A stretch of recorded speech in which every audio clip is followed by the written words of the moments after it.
All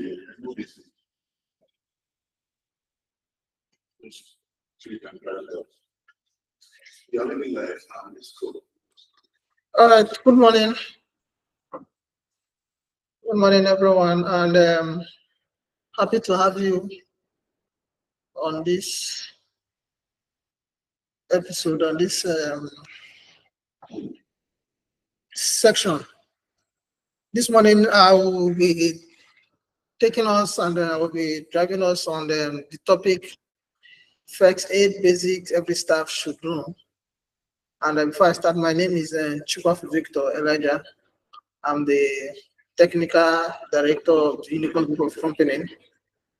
And I feel it's necessary that some of the staff will get to know what this thing means. First aid basics.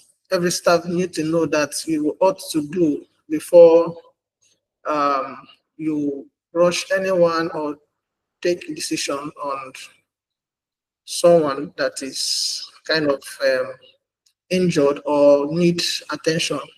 So this morning I will start by giving us the objective of what we ought to know about the topic before us. So at the end of this topic, we should be able to understand why first aid knowledge is important at work.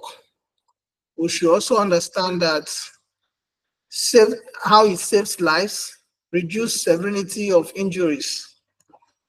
We also need to understand how it promotes a safety culture. And also we need to understand and learn simple first aid steps for common emergencies.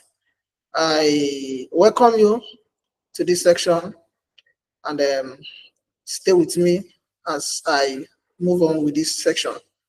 Thank you. So first of all, we will be asking ourselves, what is first aid? It's a question we ought to ask ourselves. What is first aid? First aid is the immediate and temporary care given to a person who is injured or suddenly ill before professional medical help becomes available.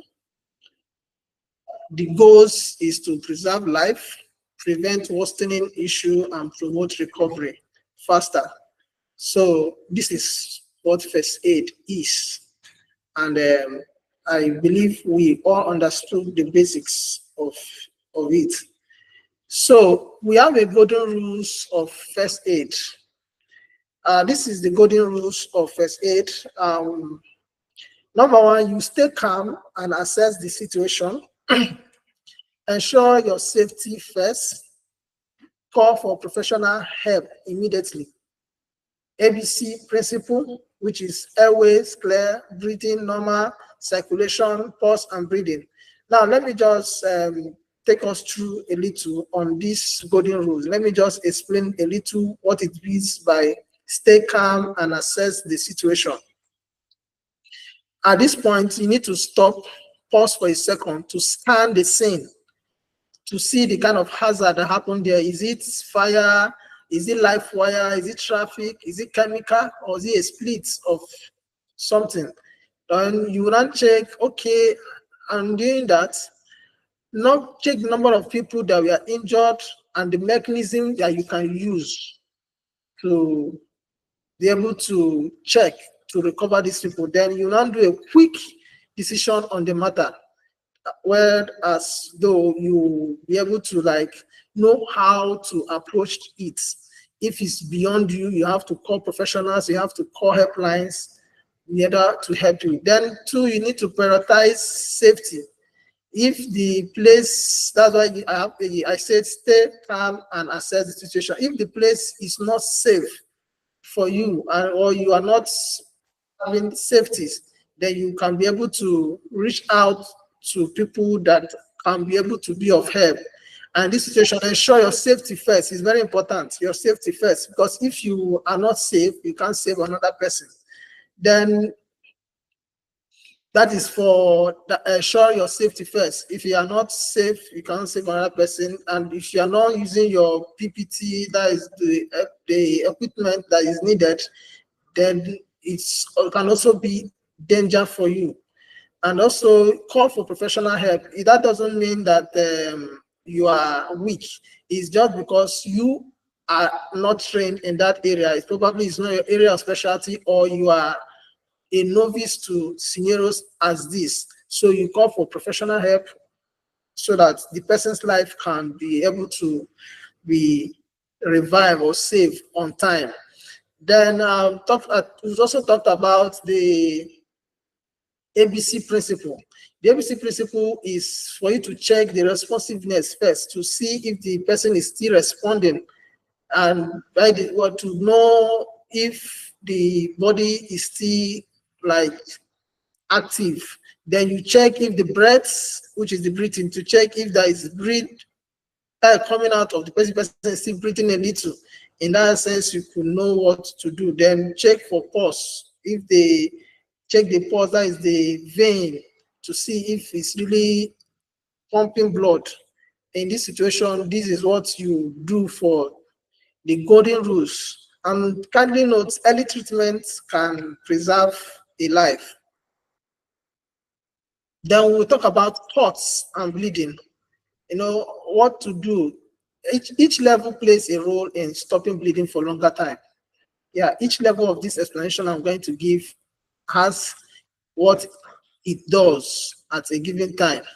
So at this point in time, you have to be able to apply firm pressure with clean clothes. Yeah, elevate wound above heart level. Do not remove embedded objects. Severe bleeding equals call for help immediately. When you see that the bleeding is severe, you call for help immediately. Now, let me also give us a little light on what I stated here, which is apply firm pressure with clean clothes. In this situation, you have to apply pressure on the area at which the cut happened to reduce the flow of blood coming out. And also it will help to make the person not to lose so much blood at that particular point. Then elevate the wound above heart level, in the sense that if the wound is, or if the person has a cut in his hand, raise the hand up beyond the head, like above his head, so that the pumping of, or the flow of the blood can be able to reduce. In that sense, you are helping the person to still survive, because a loss of blood causes in fact it's a damage to the human body. When you lose so much blood, that is why you see some people couldn't survive, because they lost a lot of blood. And also do not remove embedded objects. In this scenario, if you are not a professional, is a situation in the sense that when somebody is being stabbed, or a bottle is what hit the person, or a nail is what is embedded on the person's body. If you are not a professional, don't remove it. Don't remove it. Just all what you can be doing is apply pressure around the object, not directly on it. Just apply, then keep the object stable until medical professional can remove it, not you. If the person is a medical professional, then he can go out. But if he's not a medical professional, it's advisable that you don't remove it by yourself. Then this severe bleeding calls for, then it's necessary that you call for assistance if the bleeding is beyond what you thought or what you can be able to control. You quickly call for an assistant for help immediately. Then at this point, let me play a video of what I mean cut and bleeding, in the sense that you see a way that it was done.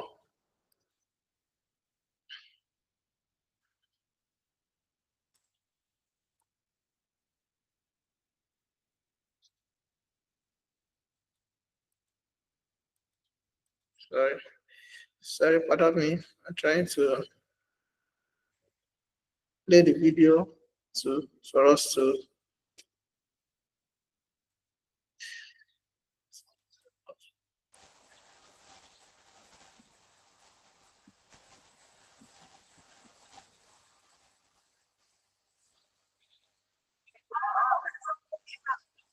TV, full steam uprising. 2 years ago, I renewed my license. Why not start my first license? Because I'm a because I'm gonna do that. No, I don't endorse that. Pause that. Pause that. Just the other day, I go I land that. No other kids in the street, paparazzi. I don't know. What can I say? All the girls in the family, this ain't what Paul, why the fuck they tryna tackle me? Really? Do it as a law like Billy. Looking like he wanna take me like Billy. And he got a friend for my whole girl, Lily.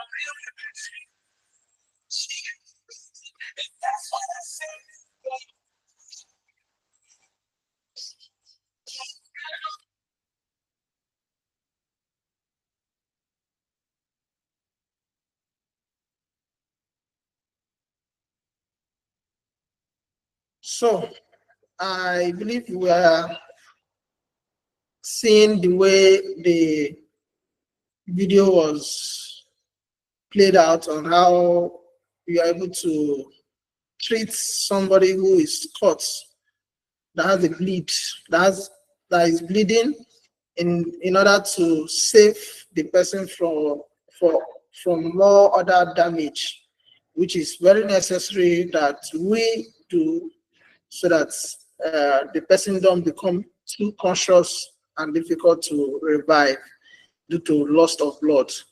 Then our next slide is fainting and unconsciousness. At this point, you lay the person flat, elevate legs slightly, check breathing and pause, recovering position if unconscious but breathing, start CPR if not breathing. At this point, if trained, you need to take note of this, if trained. Now, let me throw a little light on it so that we also understand what I mean by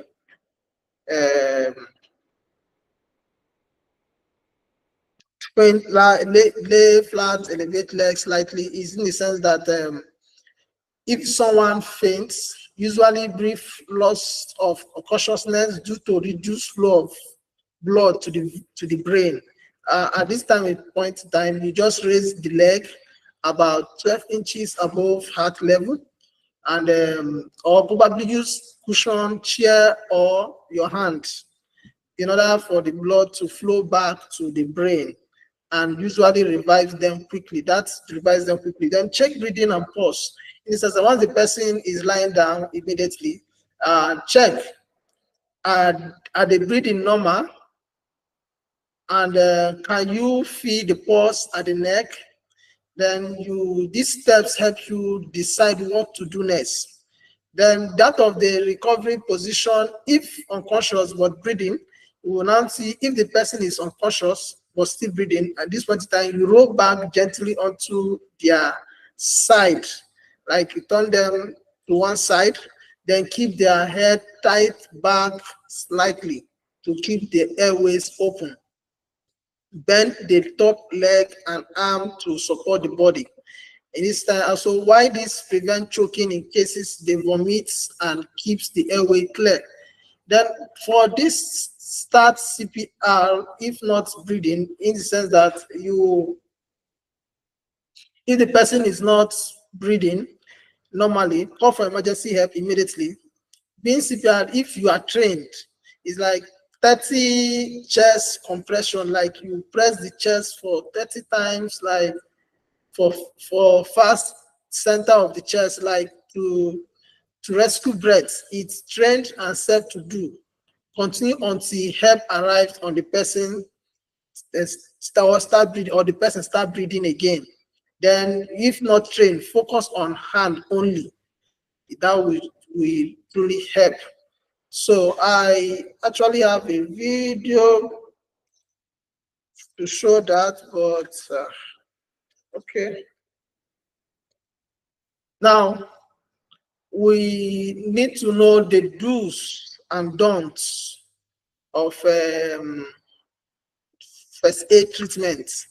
You see someone who is down, you are eager to help, you are desperate, you really want to assist this person because you see the person lost consciousness or you see the person bleeding. There are things you should do and there are things you should not do at this point in time. Now I will break it down for us, but let me tell you this first. Call for help immediately. That is the first thing. Call for help. Then use protective barriers like glove, masks. Then don't give the person food. You are not to give the person food or drink. You are not to move injured person unless it is danger. Don't panic. Stay calm. Now, let me explain the call for help. If the first aid is the first step, not the final solution. You need to know that. Always, you have to know your emergency contacts that you need to call. The faster help is on the way, the better the chance of survival. Then use a protective barrier in the sense that you have to protect yourself first. Wear a glove, mask, or even plastic bag as makeshift barrier. Reduce the risk of spreading infections. Yeah, then ensure both the rescuer and victim remains safe. Then the don'ts, when they say don't give food, let me explain so that you understand. They cannot swallow properly and may choke or inhale the liquid, and which will cause issue to the lungs, and it will be more damage or more colossal damage to the person. Instead, keep their airway clear and place them in the recovery position if breathing. Don't move the injured person unless in danger, in the sense that don't move somebody who is injured up and down, be carrying the person up. You are adding more injuries. Just leave the person there to settle.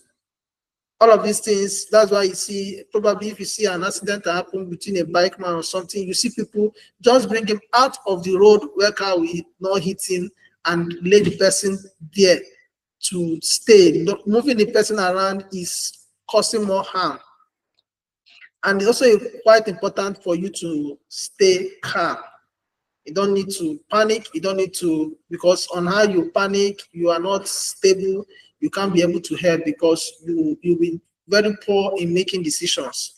So, but when you are calm, you'll be able to think faster. You'll be able to know what to do next, and you'll be able to call for help as fast as possible.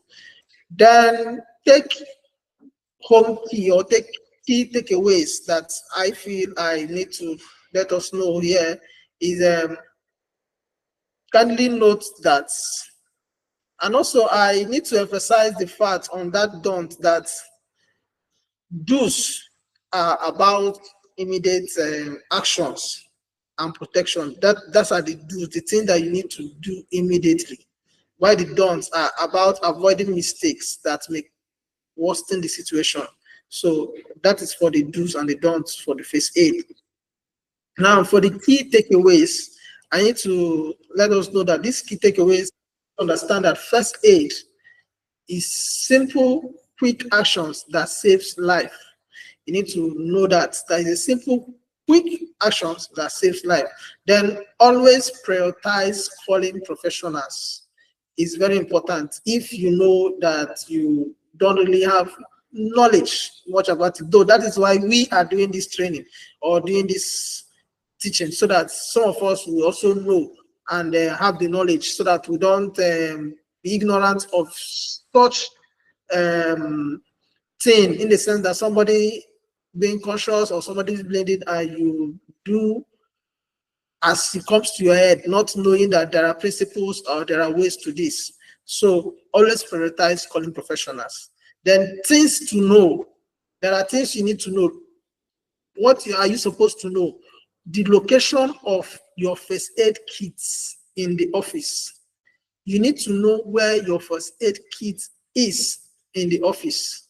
Then you need to know emergency contact numbers. Very important. If you are in a situation where you know you can't help, it's necessary that you have emergency contact numbers that you can call. And if they can't arrive to help, they can always give you direction on what to do at that situation. Then also know company first aid policy.